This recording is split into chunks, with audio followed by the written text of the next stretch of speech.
ನಮಸ್ಕಾರ. ರಿವ್ಯೂ ಚಾನೆಲ್ಗೆ ಸ್ವಾಗತ. ನಾನು ಸೌಖ್ಯ ಗಾಂವ್ಕರ್. ಇದು ರಾಷ್ಟ್ರ ರಾಜಕಾರಣದ ಅತಿ ದೊಡ್ಡ ಸ್ಫೋಟಕ ಸುದ್ದಿ. ಈಗ ಇದ್ದಕ್ಕಿದ್ದಂತೆ ಬ್ಲಾಸ್ಟ್ ಆಗಿದೆ. 3 ಮಹತ್ವದ ಬೆಳವಣಿಗೆಗಳು ಗಮನ ಸೆಳೀತಾ ಇದ್ದಾವೆ. ರಾಷ್ಟ್ರ ರಾಜಕಾರಣದ ಬಿಗ್ಗೆಸ್ಟ್ ಆಪರೇಷನ್ ಆಯಿತು. ಅಮೆರಿಕದಲ್ಲಿ ಕೂತು ಆಪರೇಷನ್ ಭಾರತಕ್ಕೆ ಸಂಬಂಧಪಟ್ಟಂತೆ ಇದು ಸರ್ಕಾರವನ್ನೇ ಶೇಕ್ ಮಾಡುವಂಥ ಸುದ್ದಿ. ಏನದು ಹಾಗಾದರೆ? Big breaking news. ಡೀಟೇಲ್ಸ್ ಇಡ್ತಾ ಹೋಗ್ತೀವಿ. ಮಿಸ್ ಮಾಡಿದ್ರೆ ನಮ್ಮ ಚಾನಲ್ನ ಸಬ್ಸ್ಕ್ರೈಬ್ ಮಾಡಿ, ನಿಮ್ಮ ಅಭಿಪ್ರಾಯ ಕಮೆಂಟ್ ಮಾಡಿ ತಿಳಿಸಿ. ಎಸ್ ವೀಕ್ಷಕರೇ, ಇದು ಮತ್ತೊಂದು ಬೆರಗಾಗಿಸುವಂತಹ ಸುದ್ದಿ. ಅಮೆರಿಕಕ್ಕೂ ಭಾರತದ ರಾಜಕಾರಣಕ್ಕೂ ಭಯಂಕರ ಲಿಂಕ್ ಆದಂಗೆ ಕಾಣಿಸ್ತಿದೆ. ಭಾರತದ ರಾಜಕಾರಣಿಗಳ ಜೊತೆಗೆ ಅಮೆರಿಕ ಏನು ಡೀಲ್ ಮಾಡ್ತಿದೆ ಅನ್ನೋದೇ ಈಗ ಬಲು ಅಚ್ಚರಿಗೆ ಕಾರಣ ಆಗಿರೋದು. ಸಿಡಿದಿರುವ ಬಿಗ್ ಬಾಂಬ್ ಆಪರೇಷನ್ ಸೀಕ್ರೆಟ್ ಈಗ ಬ್ಲಾಸ್ಟ್ ಆಗಿದೆ. 3 ಮಹತ್ವದ ಬೆಳವಣಿಗೆ ನೋಡ್ತಾ ಹೋಗೋಣ. ನಂಬರ್ 1, ಇದಕ್ಕೂ ಈ ಬೆಳವಣಿಗೆಗೂ ಒಂದಕ್ಕೊಂದು ಕನೆಕ್ಷನ್ ಇದೆಯಾ ಇಲ್ವಾ ಅದನ್ನು ನೀವು ಡಿಸೈಡ್ ಮಾಡ್ಕೊಳ್ಳಿ. BJPಗರು ಏನು ಹೇಳ್ತಿದ್ದಾರೆ, BJP ಸಪೋರ್ಟರ್ಸು ಏನು ಶೇರ್ ಮಾಡ್ತಿದ್ದಾರೆ ಅದನ್ನು ಇಡ್ತಾ ಹೋಗ್ತೀವಿ. ರಾಹುಲ್ ಗಾಂಧಿಯವರು ವಿದೇಶದಲ್ಲಿದ್ದಾರೆ. ಬಹುಶಃ ಅವರು ಜರ್ಮನಿಯಲ್ಲಿದ್ದಾರೆ. ಕಾರು ವಿಡಿಯೋಸ್ ಎಲ್ಲ ಶೇರ್ ಮಾಡ್ಕೊಳ್ತಾ ಇದ್ದಾರೆ. ಭಾರತ ಕೂಡ ಮ್ಯಾನುಫ್ಯಾಕ್ಚರಿಂಗ್ ಜಾಸ್ತಿ ಮಾಡಬೇಕು ಅಂತ ಹೇಳಿರುವಂಥ ವಿಡಿಯೋಸು, ವಿದೇಶದಲ್ಲಿ ರಾಹುಲ್ ಗಾಂಧಿಯವರ ವಿಡಿಯೋಸು ಈಗ ಸದ್ದು ಮಾಡ್ತಿದೆ. ಅವರು ಅಲ್ಲಿದ್ದಾರೆ.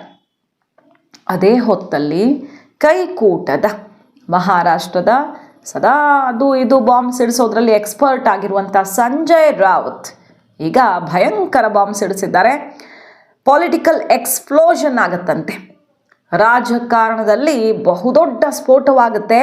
ಡಿಸೆಂಬರ್ 19 ಅಂದರೆ ಶುಕ್ರವಾರ, ನಾಳೆ. ಅದು ಕೂಡ ಅಮೆರಿಕದಲ್ಲಿ, ಅಮೆರಿಕ ಸೆಂಟ್ರಿಕ್ ಆಗಿ ಇಂಥದ್ದೊಂದು ಬಾಂಬ್ ಬ್ಲಾಸ್ಟ್ ಆಗುತ್ತೆ. PM Modi won't be able to stay in power after this explosion. ಈ ಬ್ಲಾಸ್ಟ್ ಆದಮೇಲೆ, ಈ ಸುದ್ದಿ ಸ್ಫೋಟವಾದ ಮೇಲೆ ಮೋದಿ 1 ದಿನ ಕೂಡ ಅಧಿಕಾರದಲ್ಲಿರೋದಕ್ಕಾಗಲ್ಲ. ಅಂಥದ್ದೊಂದು ಬ್ಲಾಸ್ಟ್ ಆಗುತ್ತೆ. ಅದು ಕೂಡ ಅಮೆರಿಕದಿಂದ ಆಗುತ್ತೆ ಅಂತ ಯಾರು ಇವರು? ಸಂಜಯ್ ರಾವತ್, ಉದ್ಧವ್ ಬಣದ ಶಿವಸೇನೆಯ MP ಸಂಜಯ್ ರಾವತ್. ಇವ್ರಿಗೆ ಹೆಂಗೆ ಗೊತ್ತು ಅಮೆರಿಕ ಏನು ಮಾಡೋಕೆ ಹೊರಟಿದೆ ಭಾರತದ ವಿರುದ್ಧ, ಮೋದಿ ಸರ್ಕಾರದ ವಿರುದ್ಧ ಅನ್ನೋದು ಇವ್ರಿಗೆ ಹೆಂಗೆ ಗೊತ್ತು? ಅದನ್ನು ಅನೌನ್ಸ್ ಮಾಡಿದ್ದಾರೆ. ಮೋದಿ ಸರ್ಕಾರ ಶೇಕ್ ಆಗುವಂಥ ಒಂದು ಡೆವಲಪ್ಮೆಂಟ್ ಆಗ್ತಾ ಇದೆ.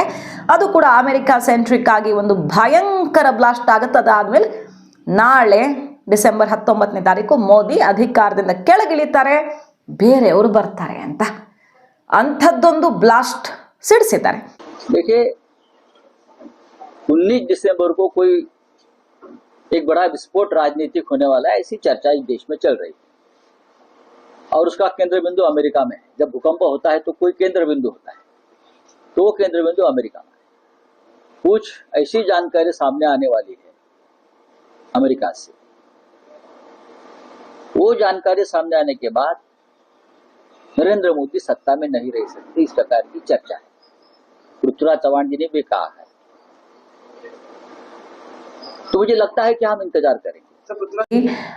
ಮತ್ತೊಂದು ಕಡೆ ಪೃಥ್ವಿರಾಜ್ ಚೌಹಾಣ್ ಕಾಂಗ್ರೆಸ್ನ ನಾಯಕ, ಅದೇ ಮಹಾರಾಷ್ಟ್ರದ ಲೀಡರು ಏನಂತ ಹೇಳಿದ್ದಾರೆ? ಮೊನ್ನೆ ಆಪರೇಷನ್ ಸಿಂಧೂರ ಮೊದಲ ದಿನವೇ ಭಾರತ ಫೇಲ್ ಆಗಿದೆ, ನಮ್ಮ ಏರ್ಕ್ರಾಫ್ಟ್ಗಳು ಟೇಕ್ ಆಫ್ ಕೂಡ ಆಗಿಲ್ಲ, ನೆಲ ಕಚ್ಚಿದ ಭಾರತದ ವಾಯುಪಡೆ, ಭಯಂಕರವಾದಂಥ ಸುದ್ದಿ ಅಂತ ಅವ್ರು ಹೇಳ್ತಾರೆ. ಸಿಕ್ಕಾಪಟ್ಟೆ ಕಾಂಟ್ರವರ್ಸಿಯಾಗಿ ಸಿಕ್ಕಾಪಟ್ಟೆ ಜಟಾಪಟಿ ಆಗ್ತದೆ ಮಹಾರಾಷ್ಟ್ರ ಪಾಲಿಟಿಕ್ಸಲ್ಲಿ ಪೃಥ್ವಿರಾಜ್ ಸ್ಟೇಟ್ಮೆಂಟಿಂದಾಗಿ. ಆದರೂ ನಾನು ಕ್ಷಮೆ ಕೇಳಲ್ಲ, ನಾನು ಫ್ಯಾಕ್ಟ್ ಬೇಸ್ಡ್ ಆಗಿ ಹೇಳ್ತಿದ್ದೀನಿ.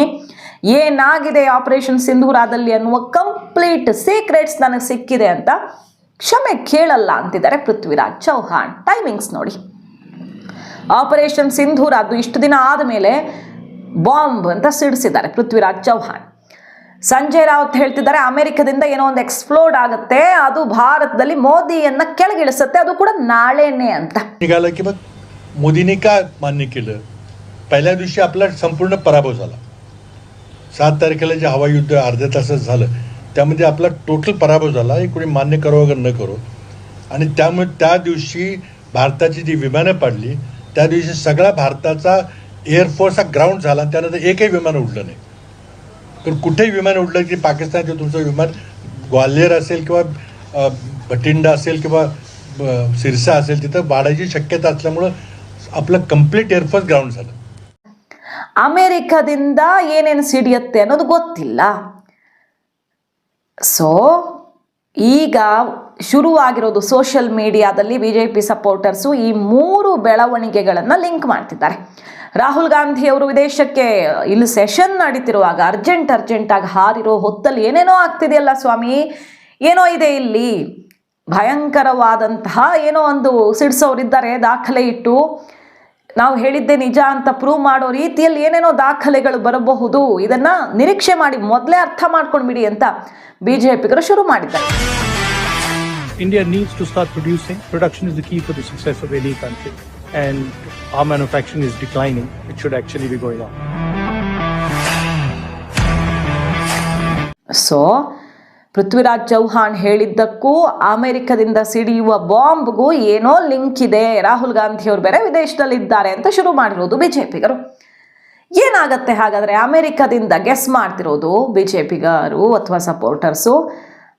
ಫುಲ್ ಎಕ್ಸಲ್ಲಿ ಎಲ್ಲ ಕಡೆ ಇದೇ ಟ್ರೆಂಡಿಂಗಲ್ಲಿದೆ, ಸಿಕ್ಕಾಪಟ್ಟೆ ಜೋರು ಚರ್ಚೆ. ಆಪರೇಷನ್ ಸಿಂಧೂರಾಗೆ ಸಂಬಂಧಪಟ್ಟಂತೆ ಭಯಂಕರವಾದದ್ದೇನೋ ಈಗ ಹಿಂಡನ್ಬರ್ಗ್ ಅಂತ ಸಿಡಿಸ್ಲಿಲ್ವಾ ಮೋದಿ ಸರ್ಕಾರ, ಶೇಕ್ ಅಂತಾನೆ ಹೇಳಲಾಗಿತ್ತು. ಕಡೆಗೆ ಅಮೆರಿಕಾನೇ ಅದಾನಿ ಜೊತೆಗೆ ಡೀಲ್ ಮಾಡಿಕೊಂಡು ಬೇಕಾದಷ್ಟು ಬಿಸ್ನೆಸ್ಸು ಮತ್ತೊಂದು ಮಾಡ್ತಾ ಇರೋದು. ಹಿಂಡನ್ಬರ್ಗು ಅದು ಆಗಾಗ ಅದಾನಿ ಮೋದಿ ಅಂದ್ಕೊಂಡು ಸಿಡಿಸಿದ್ದು. ಈಗ ಅದಾನಿ ಜೊತೆ ಅಮೆರಿಕಾನೂ ಪಾರ್ಟ್ನರ್ಶಿಪ್ ಮಾಡ್ಕೊಳ್ಳೋಕೆ ಮುಂದಾಗ್ತಿದೆ. ಪಾಪ ಅಲ್ಲಿ ಕೈ ಸುಟ್ಕೊಳ್ತು. ಆದರೆ ಈಗ ಅಂಥದ್ದೇ ಹಿಂಡನ್ಬರ್ಗ್ ರೀತಿಯಲ್ಲೇ ಏನೋ ಒಂದು ಭಯಂಕರವಾದ ಆಪರೇಷನ್ ಸಿಂಧೂರ ರಿಲೇಟೆಡ್ ಮೋದಿ ಮಹಾ ಫೇಲ್ಯೂರ್ ಅಥವಾ ಭಾರತದ ಮಾನವನ್ನ ಉಳಿಸುವಲ್ಲಿ ಮೋದಿ ಫೇಲ್ ಆಗಿದ್ದಾರೆ ಅಂತನೋ ಏನೋ ಒಂದು ಭಯಂಕರವಾದ ಸುಳ್ಳು ಸುದ್ದಿ ಕಟ್ಟುಕತೆಯನ್ನು ಅಮೆರಿಕದಿಂದ ಸಿಡಿಸೋದಕ್ಕೆ ತಯಾರಿಯಾಗಿದೆ. ಹುಷಾರಾಗಿರಿ, ಮೊದಲೇ ಎಚ್ಚೆತ್ಕೊಳ್ಳಿ, ಸಿಡಿಯೋಕ್ಕಿಂತ ಮುಂಚೆನೇ ಎಚ್ಚೆತ್ಕೊಳ್ಳಿ ಅಂತ ಈಗ ಶುರುವಾಗಿದೆ ಸೋಷಿಯಲ್ ಮೀಡಿಯಾದಲ್ಲಿ. ಪೃಥ್ವಿರಾಜ್ ಚೌಹಾಣ್ ಒಬ್ಬರು ಸೀನಿಯರ್ ಮೋಸ್ಟ್ ಲೀಡರು, ಅವ್ರು ಹೇಳಿರೋದು ಸುಮ್ಮನೆ ಅಲ್ಲ. ಸಂಜಯ್ ರಾವತ್ ಹೇಳಿದ್ದಾರೆ ಅಂದರೆ ಅದನ್ನು ಸೀರಿಯಸ್ ಆಗಿ ತಗೊಳ್ಬಹುದು. ಈ ಹೊತ್ತಲ್ಲಿ ಲಿಂಕ್ ಮಾಡಿಕೊಂಡು ಒಂದಕ್ಕೊಂದು ಕನೆಕ್ಟಿಂಗ್ ದಿ ಡಾಟ್ಸ್ ಮಾಡಬೇಕಿಲ್ಲಿ ಅಂತಿದ್ದಾರೆ ಬಿಜೆಪಿಗರು. ಸೊ ಮೋದಿ ಸರ್ಕಾರ ಉರುಳಿಸುವಂಥ ಭಯಂಕರ ಸ್ಕೆಚ್ ಒಂದು ಅಮೆರಿಕದಿಂದ ಆಗ್ತಿದೆ ಅಂತ ಆಯ್ತಲ್ಲಿಗೆ. ಅದು ಇವ್ರಿಗೆ ಹೆಂಗೆ ಗೊತ್ತಾಯಿತು? ಅನೌನ್ಸ್ಮೆಂಟ್ ಅಧಿಕೃತವಾಗಿ ಡೇಟು ಮುಹೂರ್ತ ಸಹಿತ ಹೇಳ್ತಿದ್ದಾರೆ. ಅದು ಇವ್ರಿಗೆ ಹೆಂಗೆ ಗೊತ್ತಾಯಿತು? ಅಮೆರಿಕದ ಜೊತೆ ನಮ್ಮ ರಾಜಕಾರಣಿಗಳಿಗೆ ಏನು ಡೀಲ್ ಇದೆ ಅನ್ನೋದು ವೆರಿ ಇಂಟ್ರೆಸ್ಟಿಂಗ್ ಫ್ಯಾಕ್ಟ್ ಇಲ್ಲಿ. ಈಗ ನೋಡಿ, ಇತ್ತೀಚೆಗಷ್ಟೇ ರಿಪೋರ್ಟ್ ಮಾಡಿದ್ವಿ ನಿಮ್ಮ ಮುಂದೆ, ಗೋವಾದ ಒಂದು ಪತ್ರಿಕೆ ಮತ್ತು ಅವರು BJP ಸಪೋರ್ಟರ್ ಕೂಡ ಒಂದು ಸುದ್ದಿಯನ್ನು ಇಟ್ಟಿದ್ರು. BJP ಒಬ್ಬರು ಬಿಗ್ ಲೀಡರ್, ಮಂತ್ರಿ ಕೂಡ, ಮೋದಿ ಇಳಿಸ್ಬೇಕು ಅಂತ ಅವ್ರ ಮನಸ್ಸಲ್ಲಿದೆ ಅಂತ ಆರೋಪ ಆಗಾಗ ಬರ್ತಿರತ್ತೆ. ಅವರೇನು ಹೆಸರು ಹೇಳಿರಲಿಲ್ಲ. ಅಂಥ ಒಬ್ಬ ದೊಡ್ಡ ನಾಯಕನ ನೇತೃತ್ವದಲ್ಲಿ ಅಮೇರಿಕದಲ್ಲಿ ಕೆಲವ್ರನ್ನ ಹನಿ ಟ್ರ್ಯಾಪ್ ಆದರೂ ಮಾಡಿ ಸರಿ, ಬೇರೆ ಬೇರೆ ಕಾರಣದಿಂದಾದರೂ ಸರಿ, MP ಗಳನ್ನೆಲ್ಲ ಅಲ್ಲಿ ಸೇರಿಸಿ ಮೋದಿ ಸರ್ಕಾರ ಶೇಕ್ ಮಾಡಿ ಅವರನ್ನೇ PM ಮಾಡುವಂಥ ಪ್ಲ್ಯಾನ್ ಆಗ್ತಿದೆ ಅಂತೆಲ್ಲ ಸಿಡಿಸಿದ್ರು. ಅಮೆರಿಕನೋ ಇನ್ನೊಬ್ಬರು ಒಟ್ಟಿನಲ್ಲಿ ದೊಡ್ಡ ರಾಷ್ಟ್ರದ ನಾಯಕತ್ವದಲ್ಲಿಯೇ ಆಗ್ತಿದೆ ಅನ್ನುವಂಥ ಸುದ್ದಿ ಜೋರು ಸಂಚಲನ ಸೃಷ್ಟಿ ಮಾಡಿದ್ದಾಗ 44 MP ಗಳಿಗೆ ಸ್ಕೆಚ್ ಆಗಿದೆ, NDA MP ಗಳಿಗೆ ಅಂತ. ಈಗ ಈ ಮನರೇಗಾ ಇದಕ್ಕೆ ಸಂಬಂಧಪಟ್ಟಂತೆ ಹೆಸರು ಬದಲಾವಣೆ ಮತ್ತು ಒಂದಿಷ್ಟು ನಿಯಮಗಳನ್ನು ಬದಲಾಯಿಸೋದಕ್ಕೆ ಹೊರಟಿದ್ದಾರಲ್ಲ, 60-40 ಅಂತ, ಕಂಪ್ಲೀಟ್ ಕೇಂದ್ರ ಭರಿಸಲ್ಲ ರಾಜ್ಯನೂ ಭರಿಸಬೇಕು ಅಂತ TDP ಬೇರೆ ಮುನಿಸ್ಕೊಂಡಿದೆ. ಇದು ಸ್ವಲ್ಪ ಹೊರೆಯಾಗತ್ತೆ. ಬರೀ ಹೆಸರಿನ ವಿಷಯ ಆದರೆ ಇಲ್ಲಿ ದೊಡ್ಡದಾಗ್ತಿರ್ಲಿಲ್ಲ, ಜಿ ಮಾಡಿಬಿಟ್ರೆ. ಬಟ್ ಇದು ರಾಜ್ಯ ಸರ್ಕಾರಗಳ ಮೇಲೆ ಹೊರೆ ಹಾಕ್ದಂಗೆ ಆಗುತ್ತೆ. 60-40 ಸರಿ ಇಲ್ಲ, ಇದು ಮೊದಲಿನ ಥರನೇ ಇರಬೇಕು ಅನ್ನೋದು TDP ಸ್ವಲ್ಪ ಮಾತಾಡ್ತಿದ್ದಾರೆ. ಅವ್ರು ಕಂಪ್ಲೀಟಾಗಿ ವಿರೋಧಿಸ್ತಿದ್ದಾರೆ ಅನ್ನೋದಕ್ಕಿಂತ ಇನ್ನು ನೋಡಬೇಕು ಡೀಟೇಲ್ ಆಗಿ. ಆದರೂ ಒಳಗಿಂದೊಳಗೆ ಬರ್ತಿರೋ ಸುದ್ದಿ ಸಿಕ್ಕಾಪಟ್ಟೆ ಸಿಟ್ಟು ಮಾಡ್ಕೊಂಡು ಬಿಟ್ಟಿದೆ TDP ನರೇಗಾ ವಿಚಾರದಲ್ಲಿ ಅಂತ.